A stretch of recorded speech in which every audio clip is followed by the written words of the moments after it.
में कल्याण होगा। हे नारद, तुम्हारे स्नेह से मैं कह रहा हूँ, कलयुग के लिए एक ऐसा उत्तम व्रत है जो कि महापुरुष को प्रदान करने वाला तथा सौभाग्य और सत्तान सौभाग्य स्वर्ग और सुख प्राप्ति में दुर्लभ है। वह व्रत में प्रभु सत्यनारायण भगवान विष्णु का व्रत मैं आपके सामने कथन करूंगा। जो मनुष्य इस व्रत को धारण करेगा वह सब दुखों से छूट जाएगा, सुख प्राप्ति करेगा, अंत में मोक्ष की प्राप्ति होती है। भगवान का वचन सुनकर नारद जी ने कहा, हे जनार्दन, इस व्रत का फल क्या है, क्या विधि है और कब करना चाहिए तथा पहले किसने इस व्रत को किया है, सब विस्तार पूर्वक वर्णन कीजिए। इस प्रकार नारद जी का वचन सुनकर भगवान बोले, हे नारद, ये व्रत समस्त दुख तथा सुख को नष्ट करने वाला, धन दान को बढ़ाने वाला, इसके अतिरिक्त यह व्रत सौभाग्य संपत्ति तथा सर्वित विजय को प्राप्त करने वाला है। किसी भी दिन ये व्रत भक्ति और श्रद्धा पूर्वक किया जा सकता है। सायंकाल के समय ब्राह्मण और बंधनों के साथ धर्म में तत्पर होकर सत्यनारायण स्वामी का पूजन करना चाहिए। केले का फल, गौ का दूध, गेहूं का आटा जिसमें चीनी मिश्रित हो, उसके अभाव में चावल का आटा, जहाँ पर चीनी न मिले तो उस पर उस जगह पे गुड़ ही दिया जा सकता है। जहाँ गेहूं का आटा न मिले तो चावल का ही आटा लेना। ये सब पदार्थ एकत्र करके सब लोगों में भगवान को अर्पण करके भक्ति से भगवान को भोग लगाना चाहिए। फिर ब्राह्मण तथा पुस्तक का पूजन करके दक्षिणा देके अपने भाई बंधुओं के साथ कथा का श्रवण करना चाहिए। तत्पश्चात बंधनों के सहित ब्राह्मण को भोजन करा के प्रसाद खाने के बाद नाच गाना बजाना कीर्तन आदि भगवान के सामने करें। इसके बाद जब लोग अपने घर को जाने लगे तो सत्यनारायण स्वामी का स्मरण प्रार्थना करते हुए अपने घर जाए। इस प्रकार हे नारद, यह व्रत जो मनुष्य करेगा वह मनवांछित फल पावेगा। विशेष कर कलयुग में इससे सरल उपाय और दूसरा कोई न होगा। श्री स्कंद पुराणे देवाखंडे सत्यनारायण व्रत कथायाम प्रथम अध्याय। गुरु राधा कृष्ण की जय। शरणम बजाओ छोटू बजाओ। बोले यथानत सा पृच्छामि कृतमेनं पुरं द्विजो काशीपुरे रम्भे हास्वी द्वे क्रोधना श्रव्यां व्याघ्रो भूत्वा नित्यं ब्रह्मां भूतले दुष्टं ब्राह्मण दृष्टा भगवान ब्राह्मण प्रिया तत्सूजी महाराज सौनिकादि ऋषियों तथा भगवान नारद से व्रतकाल विधि और महात्म्य कहकर आगे सर्वप्रथम इस सत्यनारायण स्वामी के व्रत करने वाले के संबंध में कथन करते हैं। जो सुंदर काशीपुर में एक अति निर्धन ब्राह्मण रहता था, वह सतानंद नाम से पुकारा जाता था। वे इस प्रकार कंगाल ब्राह्मण जी की भूख से पीड़ित होकर नित्य पृथ्वी पर भिक्षा के लिए भ्रमण करते थे। दुखित ब्राह्मण को देखकर भगवान को दया आ गई, क्योंकि भगवान को ब्राह्मण अधिक प्रिय है। जैसा कि भगवान ने स्वयं कहा है, भगवान एक वृद्ध माने बूढ़े ब्राह्मण का रूप बना करके उस दुखी ब्राह्मण से आदर पूर्वक पूछने लगे, ब्राह्मण, आप किस लिए इस पृथ्वी पर दुखी होकर घुमा करते हो? पृथ्वी पर नित्य भ्रमण करने से हे दुर्गम, हे ब्राह्मण, वह समय में है, कहो मैं सुनना चाहता हूँ। तो ब्राह्मण बोला, हे भगवान, मैं एक दरिद्र ब्राह्मण हूँ, गरीब ब्राह्मण हूँ, भिक्षा के लिए दिन भर भिक्षा मांगने के लिए घूमता रहता हूँ।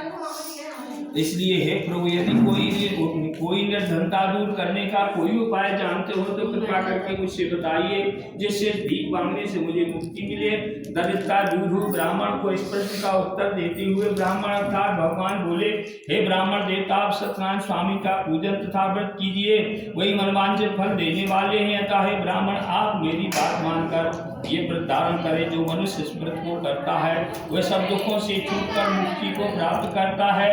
व्रत ब्राह्मण रूपी भगवान अंत में व्रत का विधान बताकर ब्राह्मण देवता अपने मन में सोचने लगे कि व्रत ब्राह्मण ने तो बहुत विध बता दिया, मैं कैसे कर सकता हूँ, क्योंकि दिन भर में भीख मांगता हूँ, तब तो मैं कुटुंब का भरण पोषण नहीं कर पाता। इस चिंता में निमग्न हो रात भर ब्राह्मण को नींद नहीं आई। प्रातः काल उठकर शौचनित क्रिया से निवृत्त होकर उसने मन में यह संकल्प किया कि आज के दिन जो कुछ मुझे भिक्षा मांगने पर मिलेगा उसी से प्रभु सत्यनारायण स्वामी का उत्तम पूजन करूंगा। इस समय यह संकल्प मन में करके ब्राह्मण भिक्षा के लिए घर से बाहर निकला।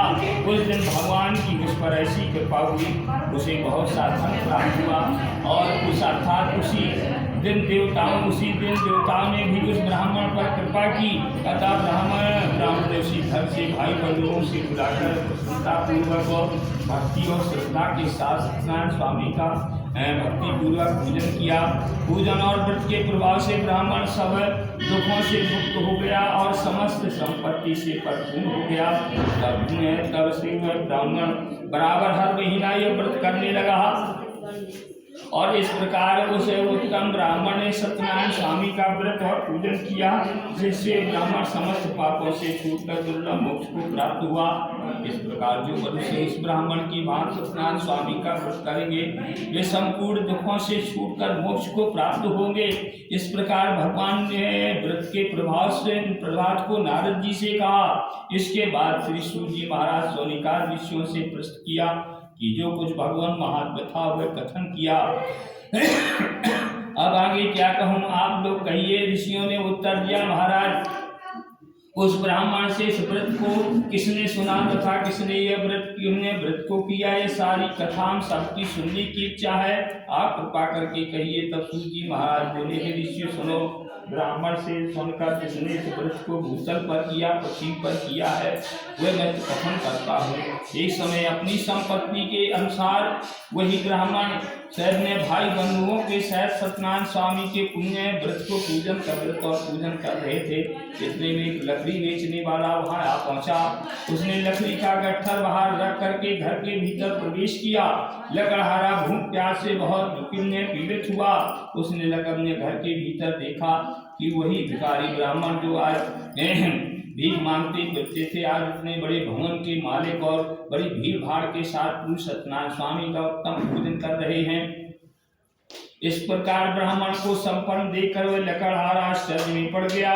कुछ देर के बाद उसने हाथ जोड़कर ब्राह्मण से पूछा कि आप किसका पूजन कर रहे हैं, इस पूजन का क्या फल है, कृपा कर विस्तार पूर्वक कहिए। ब्राह्मण ने लकड़हारे से कहा, ये श्री सत्यनारायण स्वामी का पूजन व्रत कर रहा हूँ। हे प्रभु, इस प्रकार दीन दयाल है कि मनवांछित फल प्रदान करते हैं। जो मेरा धन धाम तुम ये सब देख रहे हो, प्रभु सत्यनारायण स्वामी की कृपा से, उन्हीं की प्रसाद से मुझको ये प्राप्त हुआ है। ब्राह्मण के मुख से इस प्रकार सुनकर लकड़हारा बहुत प्रसन्न हुआ और भगवान का प्रसाद खाकर जब जल पीकर नगर को चल प्रस्थान किया, तब लकड़हारे ने मार्ग में अपने मन से चिंतन कर यह संकल्प किया कि आज जो कुछ भी लकड़ी बेचने पर मुझे मिलेगा, मैं उसी से सत्यनारायण स्वामी का उत्तम पूजन कार मन में सोचकर लकड़ी का गट्ठा रोज सर पर रख करके चला। भगवान की कृपा से उस दिन लकड़हारा लकड़ी का बोझा लिया हुए उस स्थान पर पहुंचा जहां धनवान लोग रहते थे। लकड़हारे ने प्रसन्न हृदय से पके केले का फल, शक्कर, घी और दूध और गेहूं का आटा मोल लिया। इसके बाद घर पहुंचकर उसने भाई बंधु तथा ब्राह्मणों को बुलाकर विधि पूर्वक सत्यनारायण स्वामी का व्रत का पूजन किया। इसके प्रभाव से लकड़हारा